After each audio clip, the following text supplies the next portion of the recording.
Eu sou o Sebrae e você pode me ver em cada empreendedor brasileiro, porque eu sou um, mas represento vários. Eu sou a força que impulsiona os empreendedores e os faz chegar mais longe. Eu sou o apoio para os pequenos negócios. Você pode me ouvir em várias vozes que contam histórias de grandes realizações, superações e conquistas. Eu sou o Sebrae, de quem é Sebrae. Eu sou capaz de grandes feitos, de grandes números, mas também de pequenos gestos, que mudam muito mais que realidades. Mudam vidas. Porque é isso que me move. E é isso que me faz ser pelo Brasil.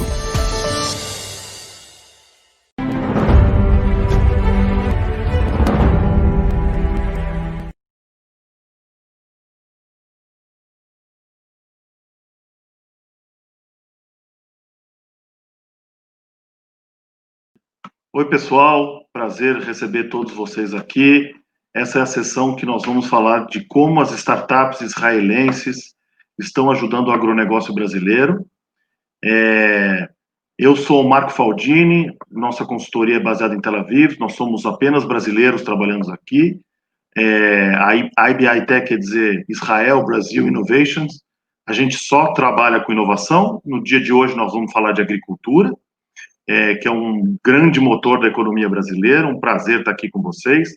O Brasil é uma potência agrícola, Israel tem sido reconhecido como uma potência tecnológica.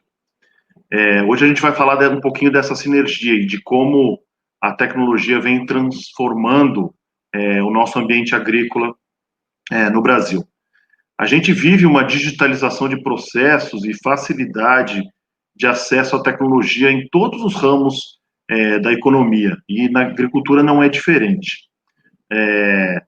O que antes era uma ficção científica, o que antes era high-tech, coisa que a gente não acreditava que a gente ia ver, hoje já está disponível em todas as regiões, inclusive na região aqui do Conecta Sebrae, do AgroLab Amazônia, e vocês vão ver isso através de 3 pessoas que estão aqui com a gente, que vivenciam essas mudanças e trazem para o Brasil tecnologias de fora para melhorar o nosso agronegócio. Hoje nós temos o prazer de receber 3 startups israelenses de agritech, ou seja, de tecnologia agrícola. Então eu queria que cada um deles se apresentasse, explicasse o que faz, seu nome e qual é a empresa e o que a empresa faz. Então nós vamos começar. Por favor, recebam agora o Denis Silveira, da C3. Muito bom dia, Marco. Obrigado pelo convite. Obrigado ao pessoal do AgroLab Amazônia, Sebrae. Meu nome é Denis Silveira, eu sou Country Manager da C3. E a C3 é uma empresa de Israel focada em culturas permanentes. Nós trabalhamos essencialmente em trazer otimização para o produtor de culturas permanentes. Então, nós trabalhamos desde a coleta da imagem, um serviço de ponta a ponta, começa com a coleta da imagem, com o tratamento, processamento dessa imagem e com resultado para o produtor. Então, ele vai receber um controle, algumas recomendações, como é que está a saúde das árvores, e aí a gente dá um CPF para cada árvore, para que ele possa acompanhar árvore por árvore, desde os pontos da saúde até o ponto da produtividade.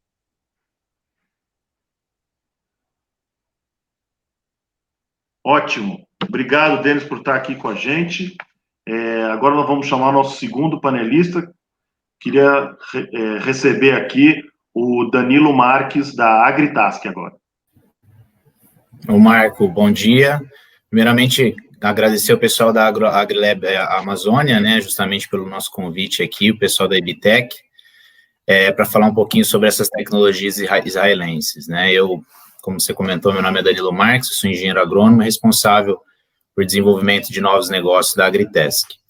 A Agritask é uma agtech israelense, né, de 10 anos de mercado, fundada em Tel Aviv, onde ela desenvolveu uma plataforma digital para atender tanto produtores como empresas de alimentos e bebidas, seguradoras e financiadoras agrícolas e agregadores, é uma plataforma digital, né, modular, que cobre do início ao fim do processo produtivo, proporcionando total visibilidade das operações e do cenário agronômico das lavouras, através da coleta de dados, tanto pelo nosso aplicativo, onde a gente adapta, né, protocolos digitais de coletas de dados e informações através do aplicativo Agritask, e também uma outra forma de vir dados, né, para o nosso banco de dados, é através da integração com diversas outras tecnologias, onde a Agritask já tem hoje mais de 60 empresas integradas à nossa plataforma, e isso dando mais visibilidade, né, aos nossos usuários, para que as decisões sejam mais rápidas e mais assertivas, né,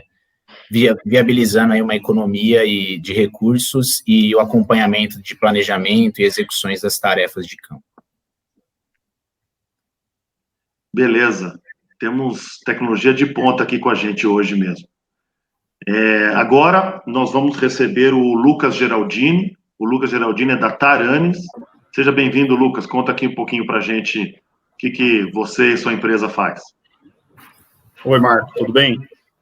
Primeiro, agradecer o convite aí do Sebrae, da EBTEC, por deixar a gente participar aqui desse evento contando um pouco sobre a Taranis. Meu nome é Lucas Geraldini, eu sou General Manager da empresa aqui para o Brasil, e a Taranis é uma startup de Israel, também fundada há 6 anos atrás, e que trabalha com a parte de monitoramento baseado em imagens, né? Então, a Taranis desenvolve hardware e software de análise de imagens para que a gente monitore as culturas agrícolas e traga, com o uso de inteligência artificial, diagnósticos de possíveis ameaças às culturas, né? Então, a gente tem usado essa tecnologia em diversas culturas aqui no Brasil, mas principalmente para ajudar na tomada de decisão de manejo, né, deixar o manejo mais eficiente, mais sustentável. Essa é a ideia do nosso produto.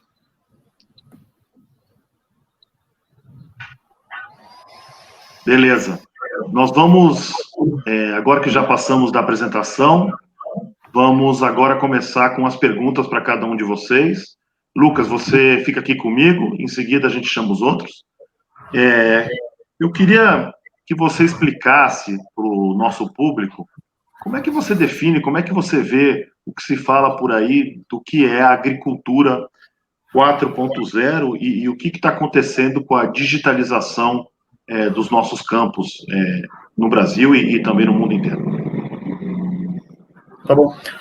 Bom, acho que primeiro esse termo agricultura 4.0, ele remete a um processo de digitalização que aconteceu em outros mercados, né, na indústria, no mercado financeiro. Então, tudo passou pela aplicação de tecnologias e a consequência disso é a digitalização de informações, de dados, né? E o mesmo aconteceu no agronegócio, de certa forma, né? Então, cada vez mais a gente foi adotando, os agricultores foram adotando tecnologias, até que chegou no momento em que, se existe uma capacidade de coletar informações no campo de uma maneira bastante rápida, bastante eficiente, e as tecnologias digitais vêm para agregar essas informações de uma maneira rápida, de uma maneira eficiente, para que você consiga tomar proveito de toda essa capacidade de geração de informação que existe no campo hoje.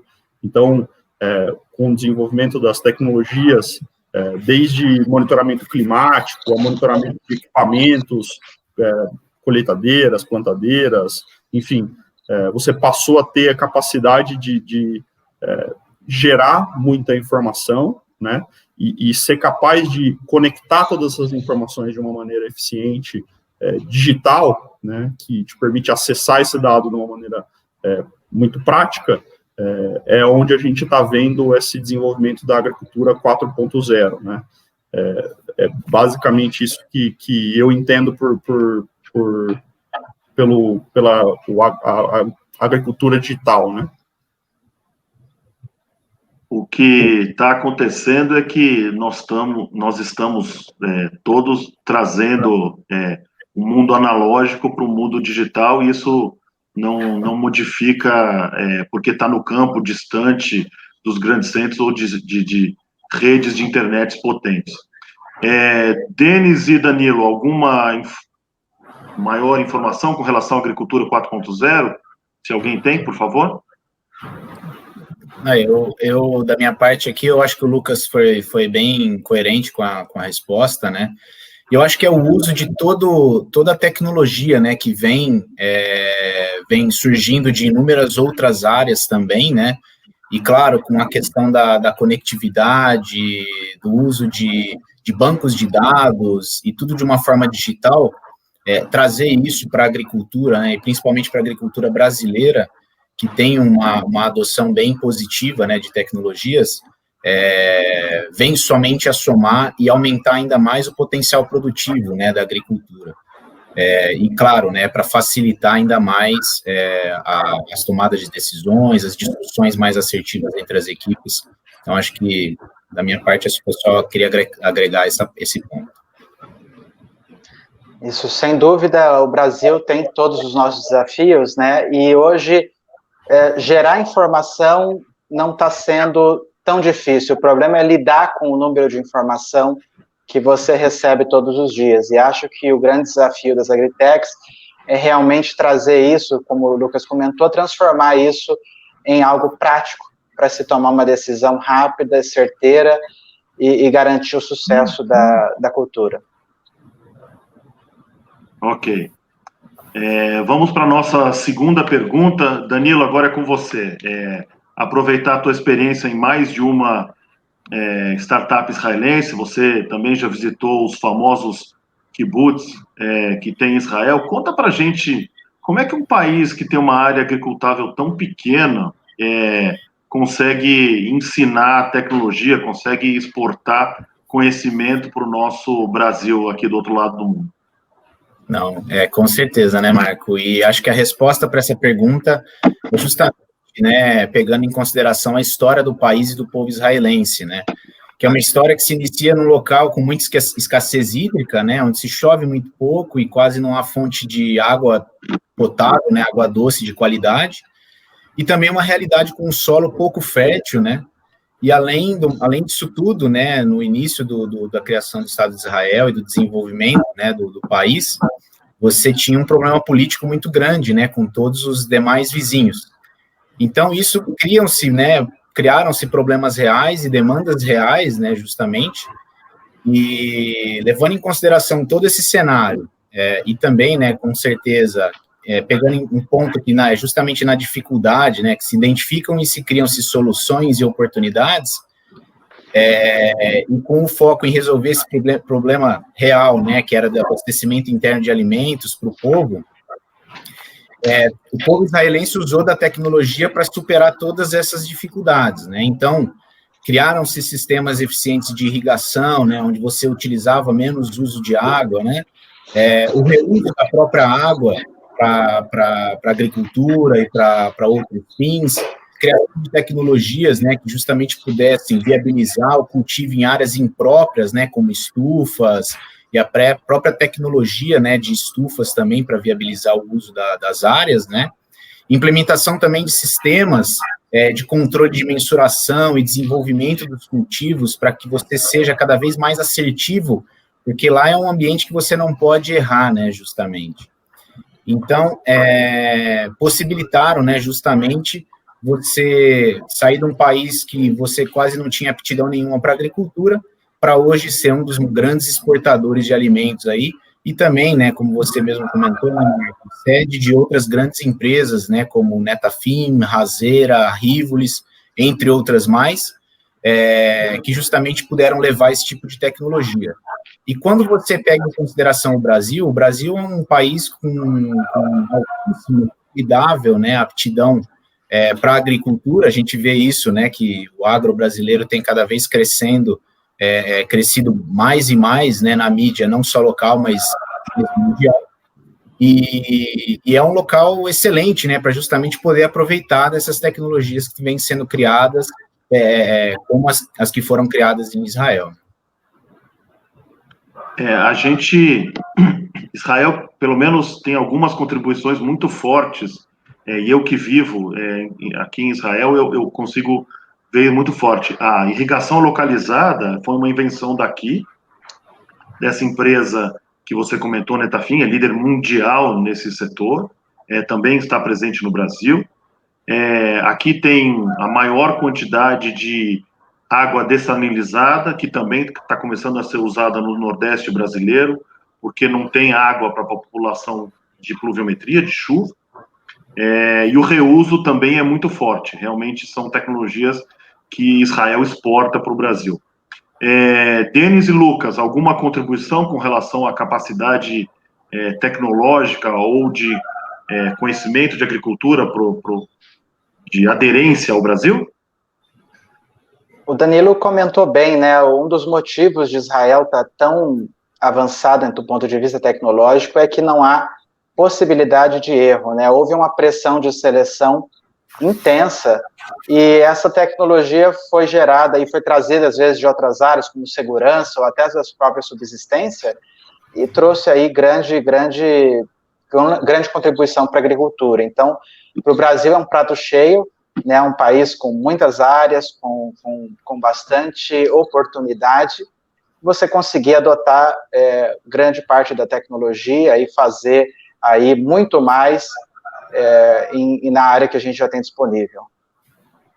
Eu acredito bastante também na capacidade de adaptação, né? Acho que isso é uma marca do povo israelense e acho que o mesmo tem sido feito com a questão de tecnologias. Então, a gente vê, por exemplo, também, por toda a questão geopolítica, o investimento em segurança, né? Várias tecnologias militares sendo adaptadas também para a realidade de outros vamos dizer assim, desafios, e eu acho que o agro é um deles. Então, a Tarandes é um exemplo de algumas ferramentas, inclusive, que foram concebidas para fins, para outros fins, sendo adaptada para o cenário de tentar ajudar a resolver um problema real de agricultores. Então, acho que essa adaptação é algo realmente que faz a diferença.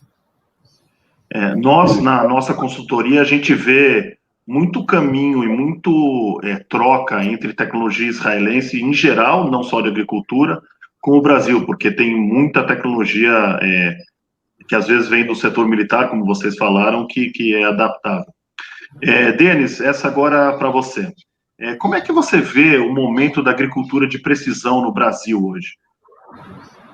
Momento muito favorável, Marco, momento muito favorável. A agricultura de precisão começou ali com o GPS no Brasil, mais especificamente entre 96 e 98, e ali em 96 e 98 a gente começou a ter os primeiros serviços prestados, na verdade, né? Em 2000 a gente teve uma correção do GPS que caiu de 45 metros para 6 metros a taxa de aproximação, o erro, né?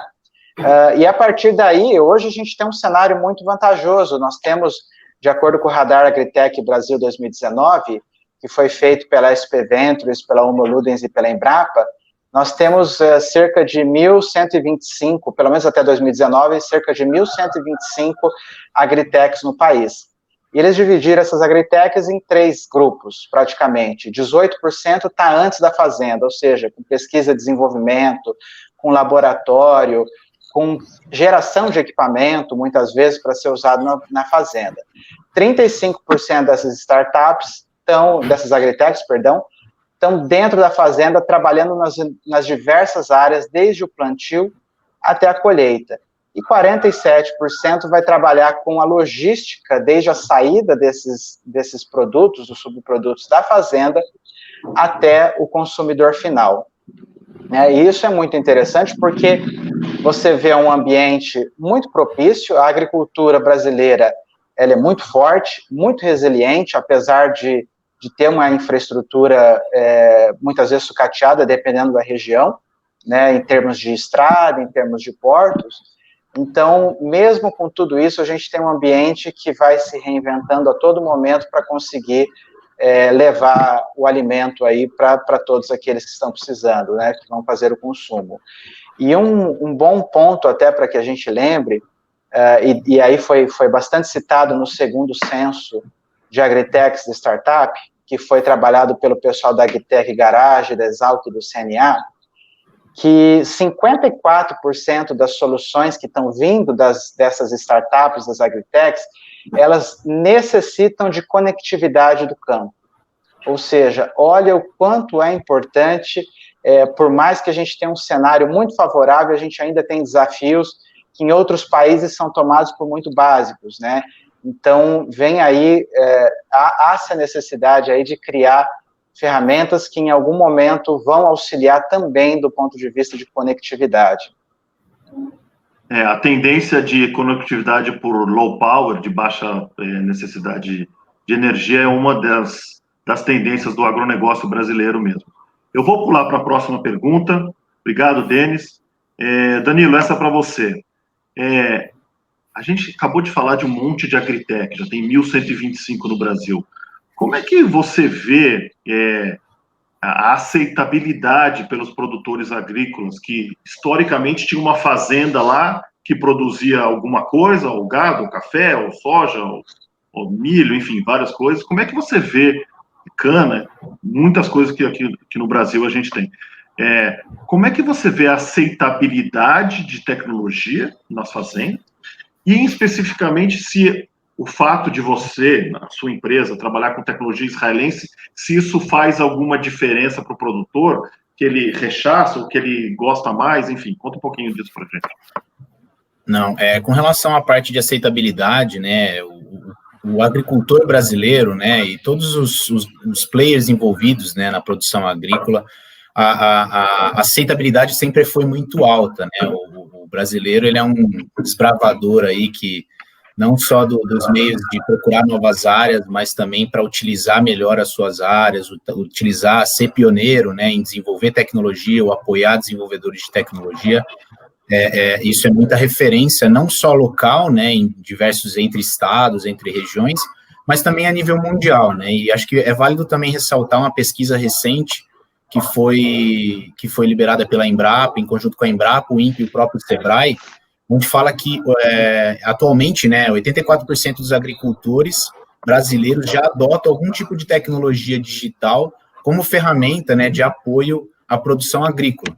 Isso mostra, né, justamente essa alta aceitabilidade do produtor em adotar novas tecnologias, né, para apoiar ele no ambiente de produção, tanto no pré-cultivo, né, antes da semeadura, ali na análise de solo, etc., até o pós-colheita, onde ele tenta ser cada vez mais assertivo, utilizando alta tecnologia para cada vez produzir mais e melhor.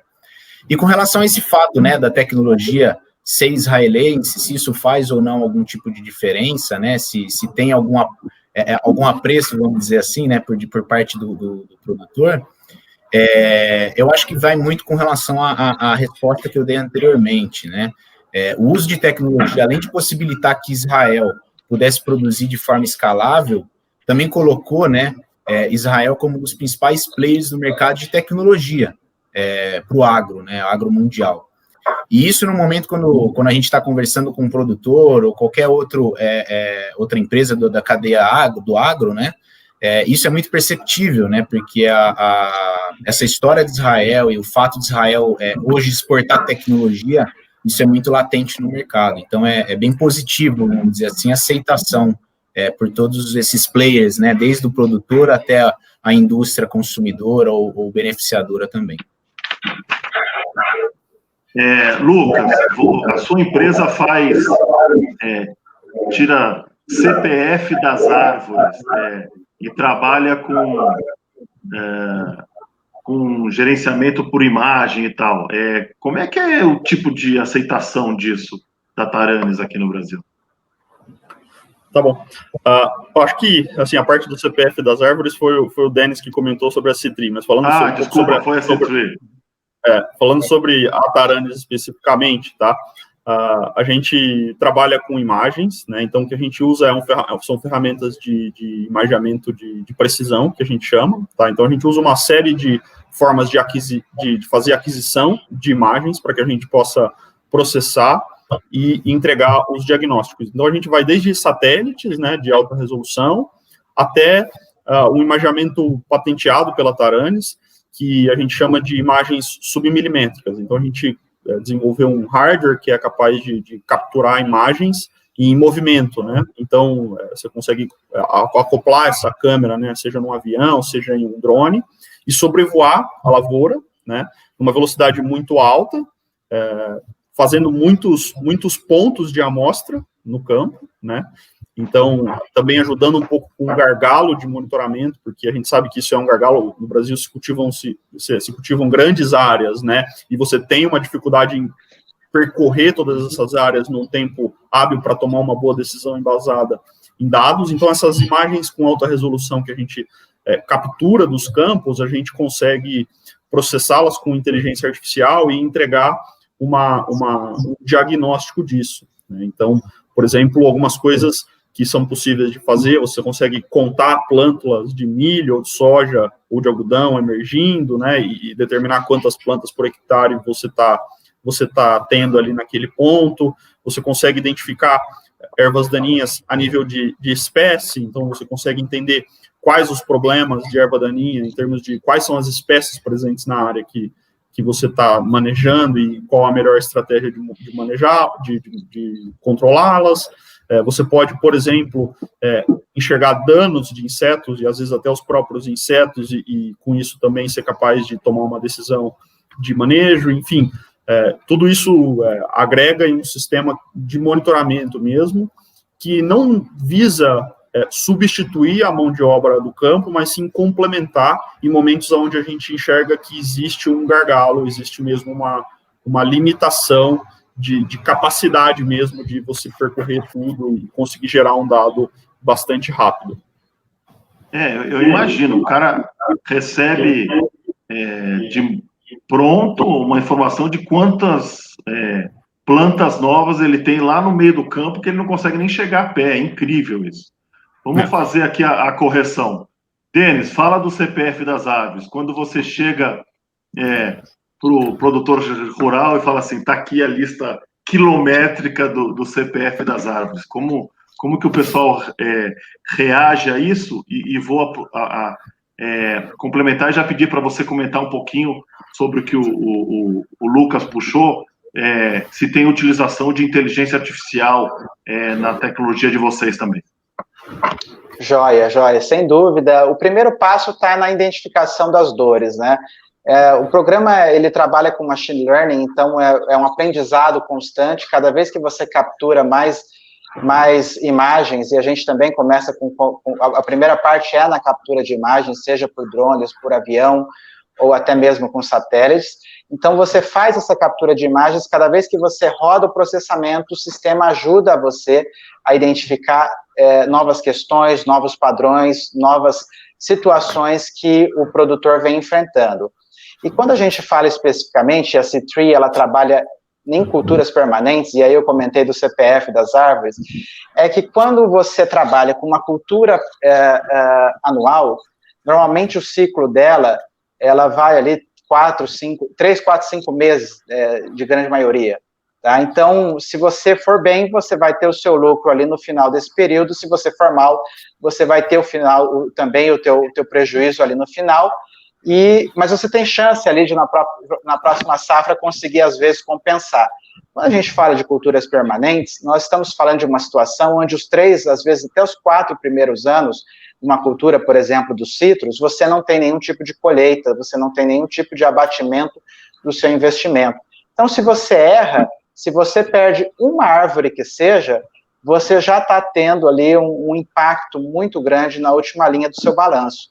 Então, essas árvores, elas precisam durar 20, dependendo da cultura, até 30 anos para que você tenha garantido aí a máxima eficiência do lucro do produtor rural. Então, a C3 vem com essa tecnologia, primeiro, de captura de imagem, de processamento de imagem, utilizando, então, inteligência artificial, também combinada inteligência humana, porque parte do processo é calibrado por humanos. Isso é muito interessante, o Lucas abordou essa questão de que não há substituição de mão de obra humana. Pelo contrário, você busca uma mão de obra humana mais capacitada, mais qualificada, e é isso que o produtor rural vem fazendo, vem dando oportunidade para aqueles funcionários, para a mão de obra, se aperfeiçoar e conseguir, inclusive, até uma melhor remuneração por conta disso. E aí vem toda a parte de tecnologia artificial, de machine learning, de aprendizado do computador, de fazer essa questão de mapeamento de padrões. E é muito interessante que uma das tecnologias que a gente desenvolveu vem ajudar especificamente num problema grave, que é a doença greening, que acontece nos citros, que foi, alguns anos atrás, responsável por trazer uma perda na produção de mais de 80% na região da Flórida. Então, muitos dos citricultores aqui no Brasil estão interessados nesse tipo de situação, porque é uma doença que, a partir do momento que ela é instalada, a planta já tem o atestado de óbito. E se você deixar ela lá, ela é difícil de reconhecer a olho nu, pelo menos nos primeiros anos, e aí se você deixa, quanto mais tempo você demora para reconhecer essa doença, ela serve de foco para espalhar através dos vetores para outras plantas saudáveis. Então, quanto mais cedo, e aí vem a tecnologia, que consegue fazer essa detecção que o olho nu muitas vezes não consegue, que a olho nu muitas vezes a gente não consegue fazer, ela faz precocemente e você faz a eliminação dessa árvore antes que ela infecte, dissemine, seja foco dessa doença para mais outras plantas. Bom, muito, muito interessante mesmo a questão de que você não tira a gente do campo, mas que você adiciona uma visão de antecipar um problema de futuro com inteligência artificial. Incrível. Vou voltar para você, Lucas. Dá um exemplo de algum projeto específico que vocês utilizaram a tecnologia de vocês, com sobrevoo e tal, e drones ou aviões com hardware e software de vocês aqui no Brasil, e que tipo de desafio tinha e que tipo de resultado alcançou? Uhum. Eu vou dar o exemplo da cultura da cana-de-açúcar, que eu acho que é um exemplo muito, muito legal, e que acho que fica bem caracterizado o poder da tecnologia e como é que ela pode ajudar.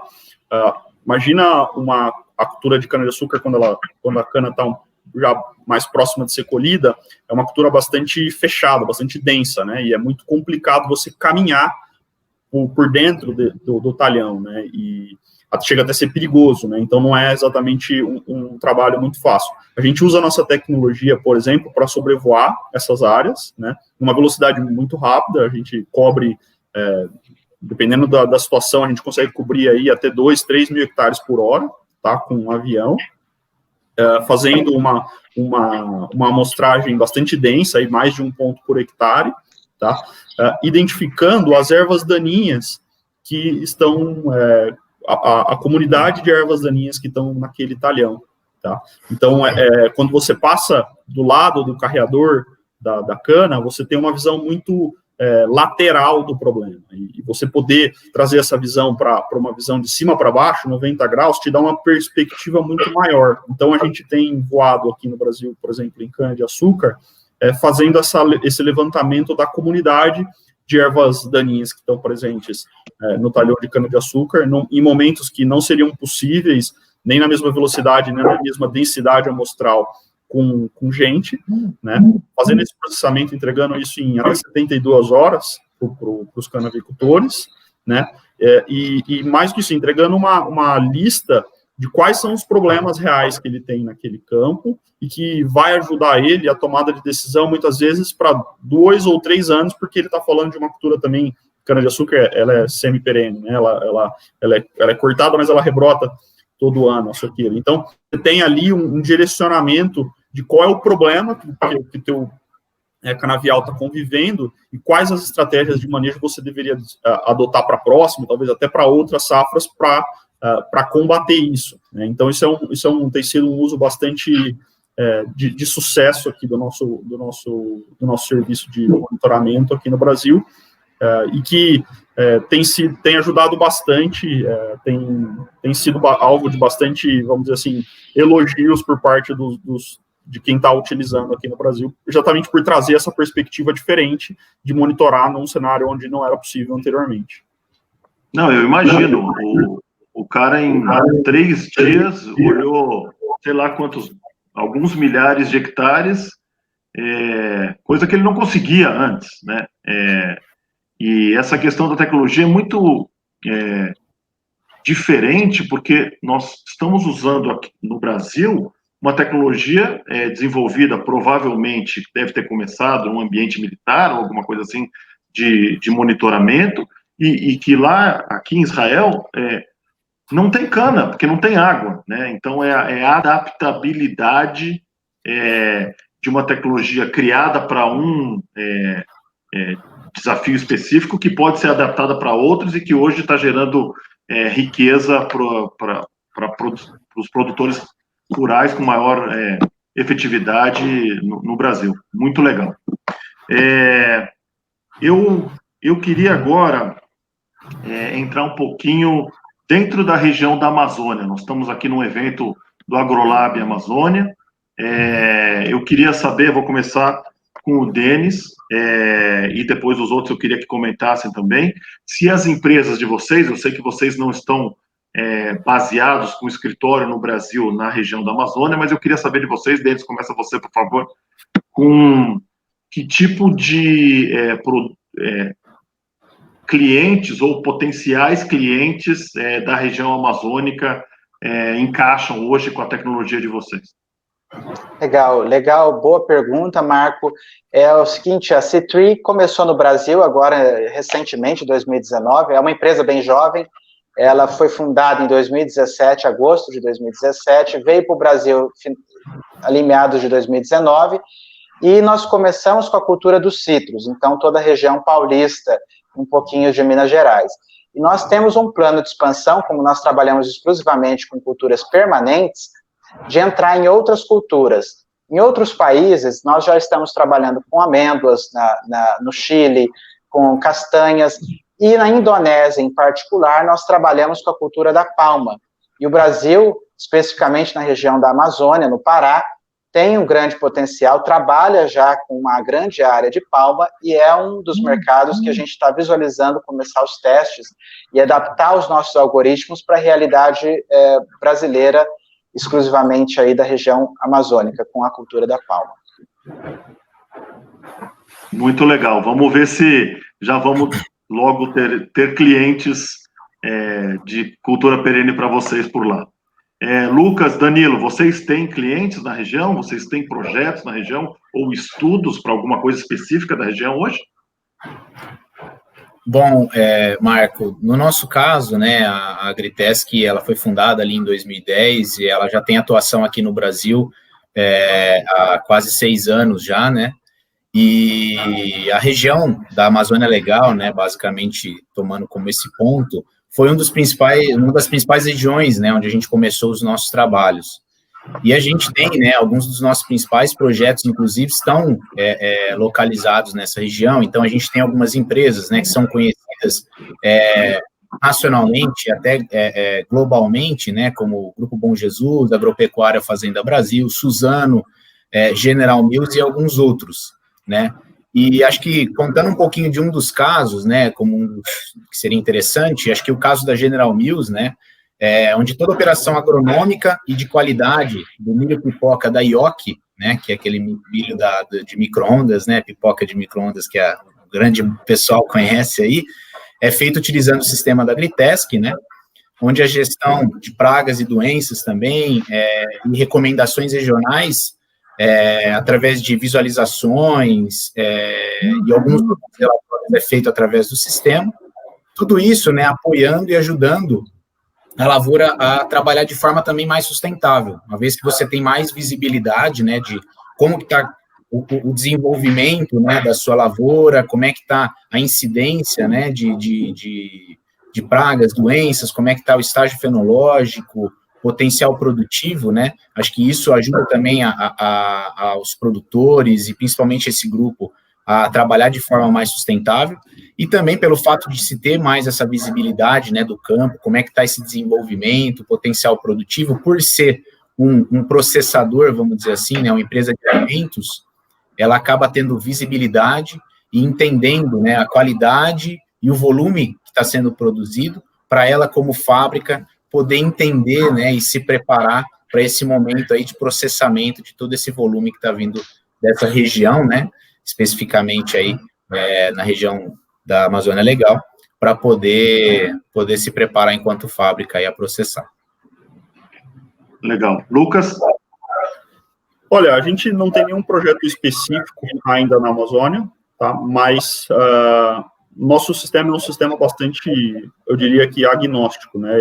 Ele serve para qualquer perfil de agricultor. Então, se o agricultor da região está buscando uma ferramenta para melhorar a produtividade, para ajudá-lo no manejo das ameaças à cultura, aí, sejam elas plantas daninhas, doenças, enfim, insetos, acho que a gente tem boas ferramentas, tá? A gente tem ferramentas mais básicas que vão suprir as necessidades, por exemplo, de monitorar áreas extensas, até as mais avançadas, onde a gente consegue, por exemplo, fazer esse serviço de identificação lá com drones ou com aviões da área de problemas específicos e de caracterização desses problemas nas áreas. Tá? Então, acho que a gente tem uma ferramenta de monitoramento que pode ser aplicada aí a uma diversidade bastante grande de situações. Tá? Ok. Vamos falar um pouquinho de tendências agronômicas e tendências digitais da agricultura 4.0. A gente falou um pouquinho aqui de drone, de hardware, de software, de digitalização, inteligência artificial, agricultura de precisão. Mas existem outras coisas acontecendo no mercado também. Quais outras tendências vocês enxergam que esteja já acontecendo no mercado brasileiro com relação à digitalização e profissionalização em termos tecnológicos da agricultura? Vou começar com você, Lucas. Olha, a gente está vendo muitas coisas acontecendo. Eu diria que o avanço da inteligência artificial é algo que vai... a gente ainda está na superfície ainda, né? Estamos arranhando a superfície do que a gente tem de potencial com inteligência artificial e machine learning, como o Denis comentou. Eu acho também que a gente vai ter uma evolução muito grande na capacidade de integração, que também é uma coisa que o Danilo comentou. Então, hoje a gente tem muitas empresas gerando grandes informações, gerando informações muito importantes para o processo produtivo. E eu acho que, para frente, a gente deve ver cada vez mais essas conexões entre essas empresas, gerando uma ferramenta, gerando cada vez mais sinergia para o agricultor que está na ponta. Tá? Eu acho que isso é algo que está bastante ainda latente e que vai acontecer no futuro dentro dessa cenário de digitalização. Tá? Eu acho que a gente também vai evoluir na acessibilidade, né? Então, hoje você falou de algumas ferramentas aí de drone, por exemplo. Eu acho que a gente vai cada vez mais ver uma acessibilidade maior de ferramentas de captura de informação. E aí eu estou falando de drones, mas poderiam ser estações meteorológicas, sensores. Então, a gente está falando também de um cenário onde você começa a exponencializar o uso e você começa a exponencializar o benefício também. Imagine, né, você ter uma região com tanta variação climática, por exemplo, como é a Amazônia, uma rede de sensores integrados, vamos dizer assim, um grid bastante grande, para que você pudesse monitorar o microclima de cada fazenda de uma maneira muito mais eficiente, muito mais inteligente, né?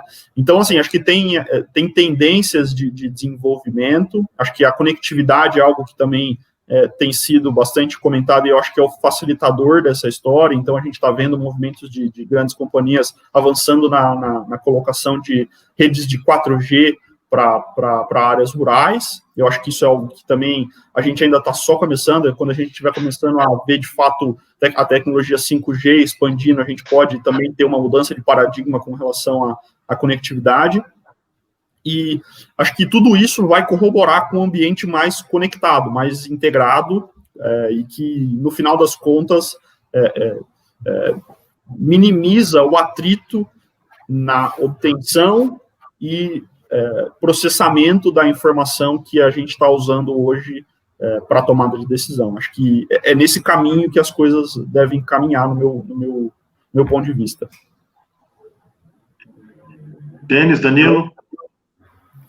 Eu acho que o Lucas explanou muito bem, né, justamente, acho que só pegando esse ponto de integrações, isso é algo que é muito latente, justamente, né, nesses consumidores de tecnologias, né, principalmente as tecnologias digitais no agro, e isso é algo que a gente vê que existe um movimento e uma demanda muito alta, né, também por parte dos usuários, e isso é uma necessidade muito grande, que a gente vê muitas soluções, né, que acabam trabalhando de forma específica, mas para a tomada de decisão, tudo isso tem que trabalhar de uma forma muito integrada, sem um esforço muito grande do próprio usuário, né? Então, isso é muito necessário, que as empresas comecem, né, e já estão nesse processo, mas que deem mais atenção para facilitar ainda mais a avaliação dessas informações, né, e desses dados, para que todos eles trabalhem de forma integrada e possa ainda mais facilitar as tomadas de decisões, planejamentos por parte das equipes técnicas, né? Bem interessante esse ponto do Lucas e do Danilo, porque vamos fazer uma ponte à época que foi lançado os primeiros smartphones, né?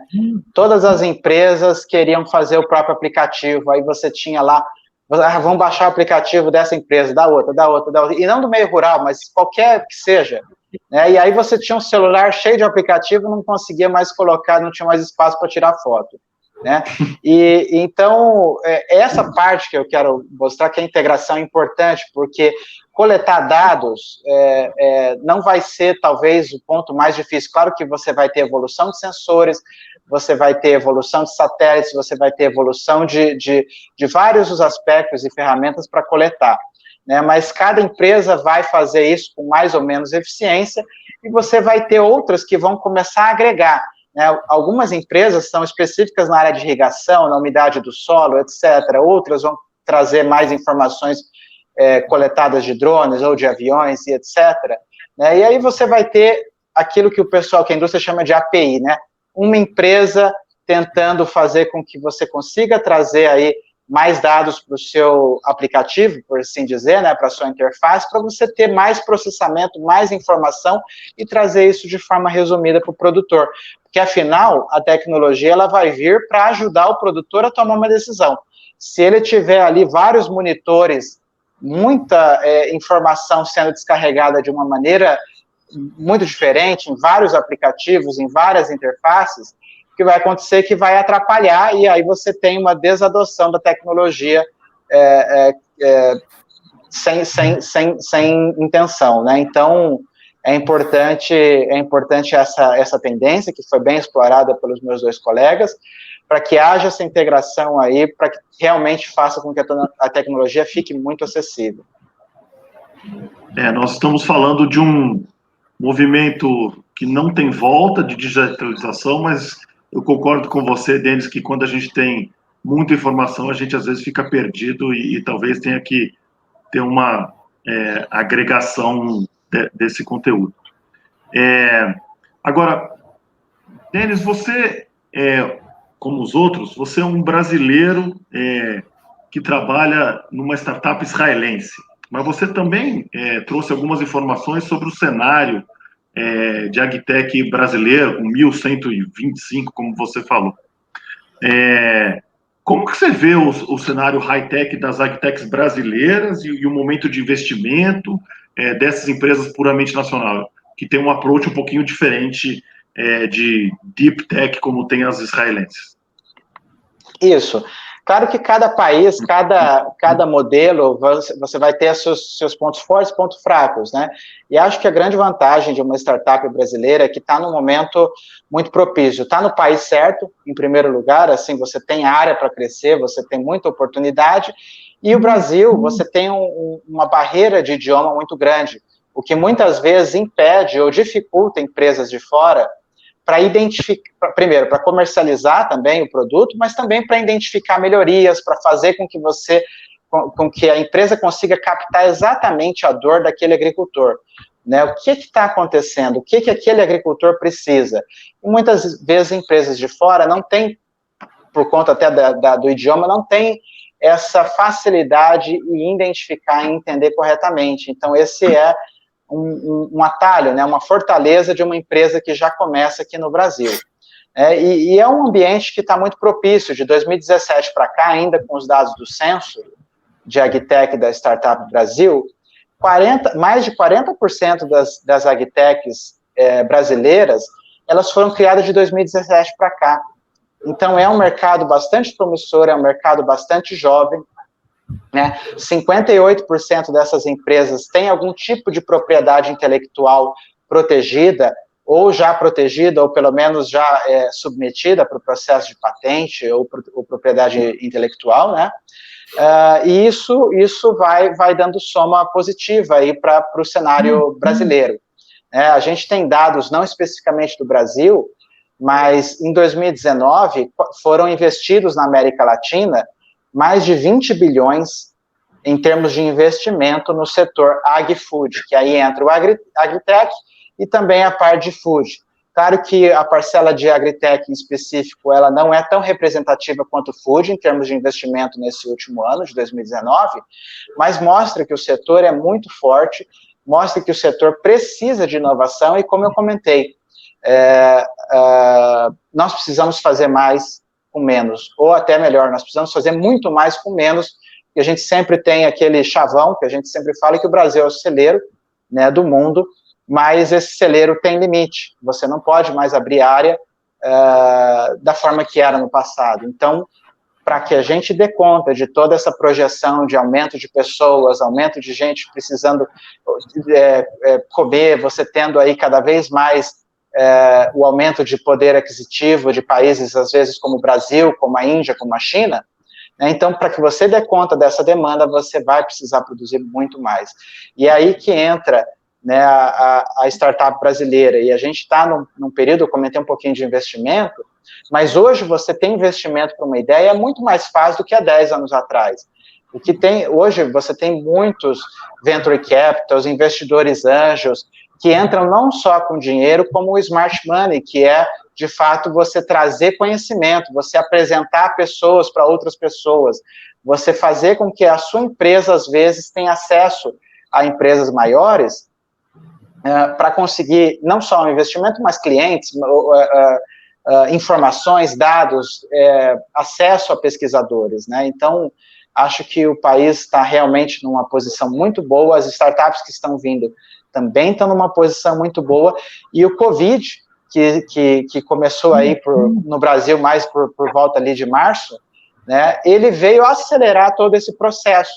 Você vê todas as empresas que ainda não estavam no meio digital, buscando de alguma forma se digitalizar. Né? Então você tem hoje, do ponto de vista comercial, o WhatsApp, que já era importante, hoje quase que imprescindível, né, mas tantas outras empresas e tantas outras ferramentas digitais que foram aceleradas por conta dessa pandemia. Não, e o que acontece é que com a pandemia, uma grande parte do setor industrial, comercial brasileiro parou e a agricultura não. Além disso, você tem a questão que o dólar alto beneficia o mercado. Então, tem mais potencialidade para crescer isso daí. Nós vamos agora para a nossa última pergunta. A gente está chegando ao tempo limite dessa nossa conversa aqui. A gente podia ficar muito mais tempo, porque eu tenho certeza que tem gente interessada e que tem conteúdo para isso. Danilo, resposta rápida. Para o agricultor que ainda não começou, apesar alguém falou aí que já 80 e poucos % já usa alguma tecnologia, para o agricultor que ainda está pensando, que está começando nessa tendência de digitalização que vocês vivem desde o café da manhã até o final da noite de vocês, e que esses produtores ainda não, por onde ele começa? Onde ele começa a olhar? Que tipo de tecnologia dá para não ser tão expert e já começar a utilizar? Qual é a sua sugestão? Justamente, é um ponto bem importante esse, né? A gente, como o próprio Denis comentou, tem muita empresa, né? Muita solução, E para esse produtor, né, a gente vê que existem, por mais que às vezes o cenário é similar, a cultura é a mesma, a região é a mesma, as demandas são muito específicas, né? Então, entender bem, acho que isso o produtor faz com maestria, né? Entender bem, muito bem o seu negócio, quais são as suas demandas. Eu acho que, para começar, é continuar atento, né, justamente em cooperativas, em distribuidores de insumos locais, etc., pelas tecnologias que estão disponíveis e também, óbvio, né, a internet que está aí para nos ajudar, o próprio Denis comentou o WhatsApp, acho que está se utilizando muito bem esse tipo de tecnologia hoje para difusão de novas tecnologias, isso o produtor, né, e o usuário está sempre muito atento. E, né, para uma primeira tecnologia, eu acho que a adoção, eu diria, do básico, né, iniciando pelo básico, no princípio, tirando aí um papel e uma caneta para começar a fazer essa coleta de informações de forma digital, já consegue se agregar bastante, né, onde você tem a possibilidade de reportar informações, mesmo que de forma muito simples, né, sem muita elaboração ou muita complexidade, como a Agritesc tem feito, né, de forma muito positiva, e adaptar a sua solução à realidade que existe hoje no campo, né, às equipes e tudo mais, para que isso não seja uma complexidade muito grande, você poder adotar uma tecnologia como essa, né, de forma digital, acompanhando todo o processo, né, desde uma qualidade de plantio, semeadura, desenvolvimento da cultura, análise de pragas e doenças, operações de forma geral, né, já conseguiria agregar muito para o produtor, para que ele pudesse tanto manter um histórico de fácil acesso de toda a sua lavoura, tirando todo aquele monte de papel, caderno de campo, etc., de outras safras, mas de uma forma digital, ser acessada muito rapidamente, mas também poder acessar essas informações de uma forma mais rápida, né, possibilitando aí, às vezes, uma mudança no percurso, uma tomada de decisão mais assertiva, coisa que às vezes ele não estava considerando aí num calendário de aplicações ou num calendário de atividade. Acho que começar pelo básico e se manter sempre antenado aí a diversas tecnologias, e o que isso adaptaria-se, né, no negócio do produtor, acho que é um conselho que eu poderia dar aí. Ok, obrigado. Nós temos mais poucos minutinhos, gente. Eu vou agradecer vocês, o privilégio de conhecer um pouco das empresas melhor de vocês, o conhecimento de vocês e o privilégio do público nosso de poder escutar em português um pouquinho das melhores tecnologias mundiais que são produzidas do outro lado do mundo e que a gente tem capacidade de utilizar aqui. Muito obrigado. Lucas, suas considerações finais, depois o Danilo, depois o Denis, por favor. Eu gostaria de agradecer mais uma vez o convite, foi acho que uma hora bastante proveitosa de conversar com pessoas que, de certa forma, estão fazendo essa conexão de fato aqui no Brasil, né, entre Israel e o Brasil. A gente nem sempre tem essa oportunidade, apesar de ser todas empresas, de certa forma, da mesma origem, né? Bom, só deixar meus contatos à disposição, quem quiser me procurar, eu estou à disposição nas minhas redes sociais, enfim, no LinkedIn. Eu coordeno todo o time da Taranis aqui no Brasil e a gente tem representantes em praticamente todas as regiões aí preparados para atender e para ajudar o agricultor a identificar as oportunidades de melhoria com as nossas ferramentas. Tá? Agradecer mais uma vez o convite e desejar para todo mundo aí um bom resto de ano. Obrigado. Danilo. Beleza, obrigado, Marco. Primeiramente, né, agradecer em nome da Agritesc a todos os organizadores da AgroLab Amazônia, do Sebrae, da IBTEC, a você mesmo, Marco, por ter conduzido muito bem aí o nosso painel, né? Também ao Denis e o próprio Lucas, e também, óbvio, né, a todos os envolvidos no processo do agro, na cadeia produtiva do agro, e deixar o nosso contato aqui justamente para mais informações e dúvidas sobre a solução digital da Agritesc, que é aí no nosso site, www.agritesc.com. Lá você tem mais informações sobre a empresa, a solução e também a possibilidade de entrar em contato com a gente, com a equipe distribuída aí em todo o Brasil e a gente poder conversar um pouquinho mais sobre soluções digitais, principalmente israelenses. Turma, quero agradecer, em primeiro lugar, Marco, muito obrigado pelo convite, o pessoal da AgroLab, IBTEC, Sebrae, É um prazer estar aqui com vocês, discutindo, aprendendo e sempre podendo também compartilhar alguma coisa. Deixar os contatos, redes sociais da C3, minha pessoal, para que tenha alguma dúvida, tirar trocar alguma ideia, estamos sempre disponíveis. E lembrar também, né, que a agricultura no Brasil é muito resiliente. Já passamos, quase não tivemos impacto com o Covid do ponto de vista de agricultura em si, né, mas já passamos tantas crises políticas, econômicas, e a agricultura nossa sempre se mostra resiliente, e isso vale para todo investidor ter em mente, para todo produtor ou para aquele simpatizante do agronegócio. É isso aí, pessoal. Estamos no limite do nosso tempo. Foi um prazer estar com todos vocês. Um abraço, até a próxima sessão. Tchau, até mais. Tchau, tchau. Obrigado, tchau, tchau. Tchau, tchau.